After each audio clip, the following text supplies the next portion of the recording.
वाचनात आलेला हा सुंदर लेख लिहिणाऱ्याला अगदी मनापासून सलाम.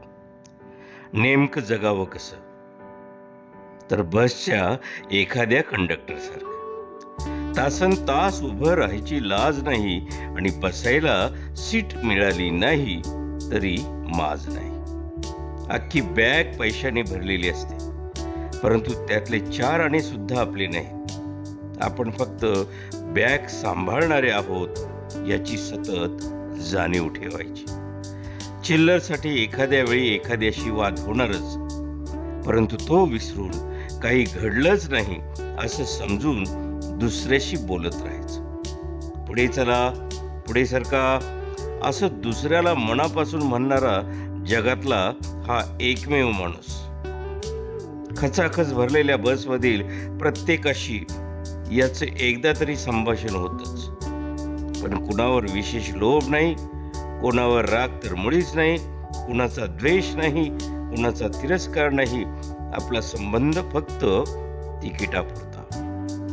कुणी मध्ये उतरला तर त्याचे दुःख नाही, कुणी मध्येच बसमध्ये आला तर त्याचं कौतुक नाही. दोघांसाठी हात पुढे करून दार उघडायचं. येईल तो येऊ दे, जाईल तो जाऊ दे. मूळ ठिकाणी पोचायच्या आधी बस 10-12 स्टेशनवर थांबते. प्रत्येक गावात थोडा वेळ उतरायचं. आळोखे पिळोखे देत आपलंच गाव आहे असं समजून थोडा वेळ रेंगाळायचं, पण त्या गावात अडकायचं नाही. आपण इथले नव्हे हे स्वतःशी बजावत पुन्हा डबल बेल मारत पुढच्या स्टेशनावर जायचं. सिंगल बेल मारली की थांबायचं, डबल मारली की निघायचं. बस इतके साधे नियम पाळायचे. आयुष्य जास्त किचकट करायचं नाही.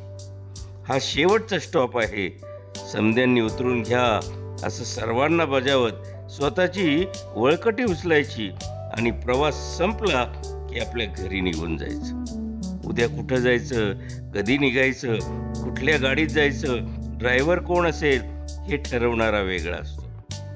उद्या गाडी कुठली असेल याची खात्री नाही, ड्रायव्हर कोण असेल याची खात्री नाही, सोबत प्रवासी कोण असतील याची शाश्वती नाही. शाश्वत एकच आहे, तो म्हणजे प्रवास. आपण असू तरी आणि आपण नसू तरीही प्रवास कोणाचा ना कोणाचा तरी सुरू राहणारच आहे, निरंतर आणि निरंतर. आपल्या असण्या वाचून आणि नसण्या वाचून कोणालाही काहीही फरक पडणार नाही.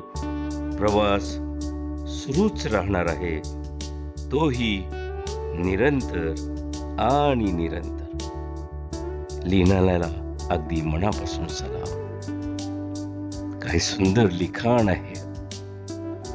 सुंदर या प्रतिभेला सुंदर सुंदर मनपूर्वक धन्यवाद. अभिवाचन विठ्ठल शितोळे सर.